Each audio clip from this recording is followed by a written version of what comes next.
ನಿಮಗೊತ್ತಾ ತಿರುಪತಿ ಲಡ್ಡು ತಯಾರಿಸೋದಕ್ಕೆ ಬಳಸಲಾಗ್ತಾ ಇದ್ದ ಕಲಬೆರಕೆ ತುಪ್ಪವನ್ನ ಕೆಜಿಗೆ 325 ರೂಪಾಯಿ ಕೊಟ್ಟು ಖರೀದಿ ಮಾಡಲಾಗ್ತಾ ಇತ್ತು. ನಮ್ಮಲ್ಲಿ 1 ಕೆಜಿ ಶುದ್ಧ ನಂದಿನಿ ತುಪ್ಪಕ್ಕೆ 630 ರೂಪಾಯಿ ಇದೆ.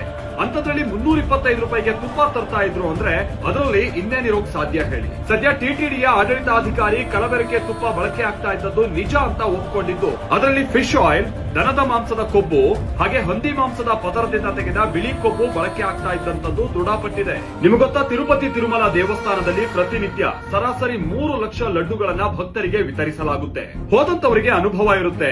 ದರ್ಶನ ಪಡೆದಂತ ಭಕ್ತಾದಿಗೆ 1 ಲಡ್ಡು ಹಾಗೆ ಪ್ರತಿ 50 ರೂಪಾಯಿಯಂತೆ ಗರಿಷ್ಠ 6 ಲಡ್ಡು ಖರೀದಿ ಮಾಡೋದಕ್ಕೆ ಅವಕಾಶ ಇರುತ್ತೆ. ಅಲ್ಲಿಗೆ ಬರೀ ಲಡ್ಡು ಮಾರಾಟದ ಟರ್ನ್ ಓವರ್ ವಾರ್ಷಿಕ 500 ಕೋಟಿ ದಾಟುತ್ತೆ. ತಿರುಪತಿ ಲಡ್ಡುವಿಗೆ ಸುಮಾರು 300 ವರ್ಷಗಳ ಇತಿಹಾಸ ಇದ್ದು, ಆಗಿನಿಂದಲೂ ಕಾಯ್ದುಕೊಂಡು ಬಂದಿದ್ದ ಪಾವಿತ್ರ್ಯತೆಗೆ ಹಿಂದಿನ ಜಗನ್ ಸರ್ಕಾರ ಧಕ್ಕೆ ತಂದ ಆರೋಪವನ್ನ ಎದುರಿಸ್ತಾ ಇದೆ.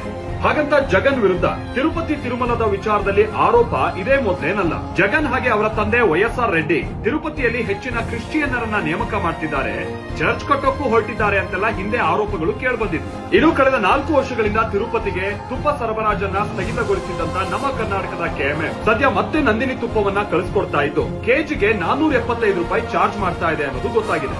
ಅದೇನೇ ಇಲ್ಲಿ ಲೋಕದ ಸಮಸ್ಯೆಯನ್ನೆಲ್ಲ ಬಗೆಹರಿಸುವಂತ ತಿರುಪತಿ ತಿಮ್ಮಪ್ಪನ ಸನ್ನಿಧಾನದಲ್ಲೇ ಕಲಬೆರಕೆ ಲಡ್ಡು ವಿಚಾರ ಭಕ್ತಾದಿಗಳಿಗೆ ಅರಗಿಸಿಕೊಳ್ಳೋಕಂತೂ ಸಾಧ್ಯ ಆಗ್ತದೆ.